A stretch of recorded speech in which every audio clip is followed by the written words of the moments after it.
इंसान जब जिंदा होता है तो उसकी कोई कदर नहीं होती, उसकी कोई कीमत नहीं होती। लेकिन जब इंसान चला जाता है तो फिर उसकी बातों के मकासद ढूंढे जाते हैं, लोग उसको याद कर करके रोते हैं, उसकी जात पर लोगों में तबसरे होते हैं। ऐसी ही एक हस्ती गुजरी है, बहलोल दाना, जिनकी जिंदगी बगदाद की गलियों और सड़कों पर गुजरी है। मिट्टी के ऊपर बैठ बैठ कर उन्होंने जिंदगी गुजारी है। कभी खाना मिल जाता तो खा लेते, वरना भूखे प्यासे सो जाते थे। एक दफा खलीफा हारून रशीद अपने महल के अंदर बैठकर अपने दोस्तों में शराब नोशी की महफिल में मशगूल था। कहीं से बहलोल दाना भी आकर करीब बैठ गए। हारून रशीद ने सोचा कि इससे पहले कि बहलोल मेरे ऊपर कोई सवाल करे और मुझे शर्मिंदा होना पड़े, मैं बहलोल के ऊपर सवाल कर देता हूं। हारून रशीद कहने लगा, बहलोल मुझे एक सवाल का जवाब दें। बहलोल ने कहा, जी पूछें। हारून रशीद कहता है कि अगर एक आदमी अंगूर खा लेता है तो इसमें कोई हराम बात है? बहलोल ने कहा, कोई हराम नहीं है। हारून रशीद कहता है, फिर अगर वो ऊपर से पानी पी लेता है? बहलोल ने कहा, कोई हराम नहीं है। फिर हारून रशीद ने कहा, फिर अगर वही बंदा धूप में बैठ जाता है तो इसमें कुछ हराम है? बहलोल ने कहा, कोई हराम नहीं है। तो खलीफा हारून रशीद पूछने लगा, फिर ये अंगूर से बनी हुई शराब क्यों हराम है? बहलोल दाना थोड़ी देर खामोश रहे, उसके बाद कहने लगे, खलीफा हारून रशीद, मैं आपके ऊपर एक सवाल करता हूं, मुझे उसका जवाब चाहिए। हारून रशीद ने कहा, जी बोलिए। बहलोल दाना कहते हैं, अगर एक आदमी को धूप में बिठाकर उसके सर के अंदर थोड़ी सी मिट्टी डाल दी जाए तो इसमें कुछ गलत है? हारून रशीद ने कहा, कुछ गलत नहीं है। बहलोल दाना कहने लगे, अगर उस मिट्टी के अंदर थोड़ा सा पानी डाल दिया जाए? हारून रशीद ने कहा, कुछ गलत नहीं है। तो बहलोल दाना कहने लगे, अगर उसी मिट्टी और उस पानी से एक ईंट तैयार की जाए और वो उस आदमी के सर में मारी जाए तो फिर क्या होगा?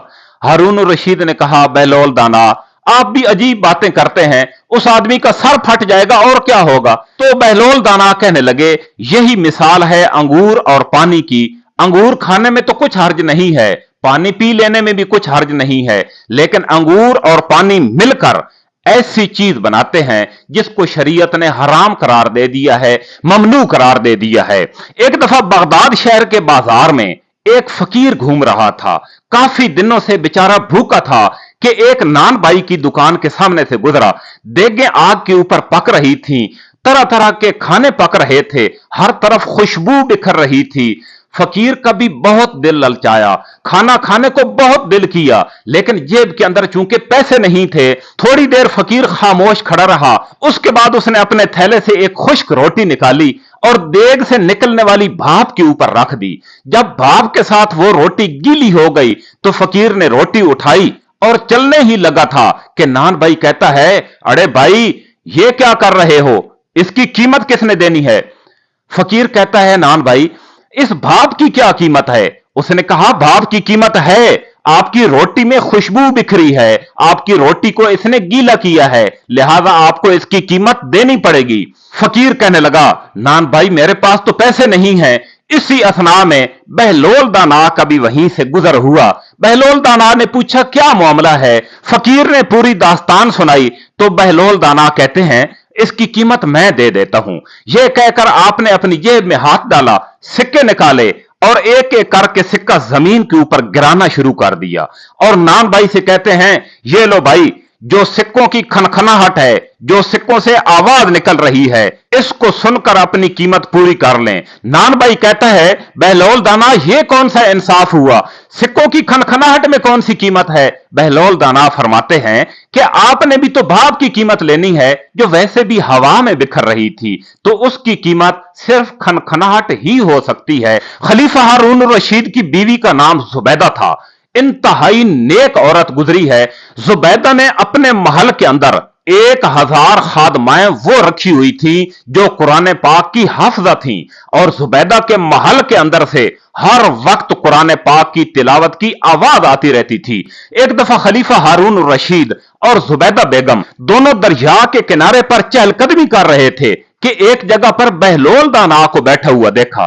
करीब जाकर पूछा, बहलोल यहां क्यों बैठे हो? बहलोल दाना फरमाने लगे, मैं मिट्टी के घर बना रहा हूं। खलीफा हारून रशीद ने पूछा, इस घर को क्या करते हो? बहलोल दाना फरमाने लगे, मैं ये घर बेचता हूं, जो मुझसे ये घर खरीदेगा मैं उसके लिए दुआ करूंगा कि अल्लाह ताला उसको जन्नत के अंदर एक घर अता फरमा दे। खलीफा हारून रशीद ने पूछा, इस घर की कीमत क्या है? बहलोल दाना फरमाने लगे, इसकी कीमत है 1 दीनार।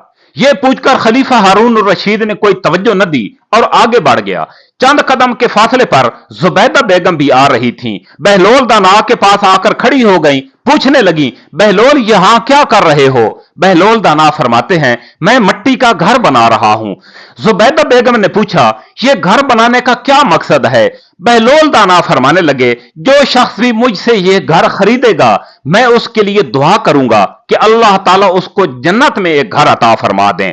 जुबैदा बेगम ने पूछा, इसकी कीमत क्या है? बहलोल दाना फरमाने लगे, इसकी कीमत है 1 दीनार। जुबैदा बेगम ने 1 दीनार निकालकर बहलोल दाना के हवाले किया और कहने लगी, मेरे लिए दुआ कर देना। यह कहकर जुबैदा बेगम आगे बढ़ गईं। रात हुई तो खलीफा हारून रशीद ने ख्वाब में देखा कि वो जन्नत की सैर कर रहा है। मुख्तलिफ किस्म के महल्लात बने हुए हैं, याकूत के बने हुए घर हैं, याकूत के बने हुए महल हैं। एक महल के ऊपर उसकी बेगम जुबैदा का नाम लिखा हुआ है। हारून रशीद उस घर के दरवाजे पर जाते हैं, फरिश्ते दरबान खड़े हैं। हारून रशीद उनसे पूछते हैं कि ये मेरी बेगम का घर है, मैं इस घर के अंदर जाना चाहता हूं। फरिश्ते कहते हैं, नहीं, यहां का असूल कुछ और है, ये आपकी बेगम का घर है, आपका घर नहीं है। ये सब कुछ देखकर हारून रशीद की आंख खुल गई। पूरी रात यही सोचते हुए गुजर गई कि काश मैंने बहलोल दाना को 1 दीनार देकर घर खरीद लिया होता। दूसरे दिन शाम के वक्त जुबैदा बेगम को साथ लेकर फिर दरिया के किनारे पर पहुंचा। वहां पर बहलोल दाना बैठे हुए थे। हारून रशीद पूछता है, बहलोल क्यों बैठे हो? बहलोल दाना फरमाने लगे, मिट्टी के घर बना रहा हूं। हारून रशीद ने पूछा, इन घरों को क्या करोगे? बहलोल दाना फरमाते हैं, जो शख्स मुझसे यह घर खरीदेगा मैं उसके लिए दुआ करूंगा कि अल्लाह ताला उसको जन्नत में एक घर दे दे। खलीफा हारून रशीद ने बहलोल दाना से पूछा कि इस घर की कीमत क्या है? बहलोल दाना फरमाते हैं, इसकी कीमत है पूरी दुनिया की बादशाही। खलीफा हारून रशीद ने तज्जुब से पूछा कि इतनी ज्यादा कीमत तो मैं नहीं दे सकता, लेकिन कल तो आप ये घर 1 दीनार में दे रहे थे, आज पूरी दुनिया की सल्तनत कैसे हो सकती है? बहलोल दाना फरमाने लगे, कल अनदेखा सौदा था, आज आप सब कुछ देख कर आ रहे हैं। दोस्तों, हमारी आज की काविश आपको कैसी लगी? कमेंट सेक्शन में अपनी राय का इजहार जरूर कीजिएगा। इंशाअल्लाह मुलाकात होगी किसी नए मौजू और नए ख्याल के साथ। अल्लाह हाफिज।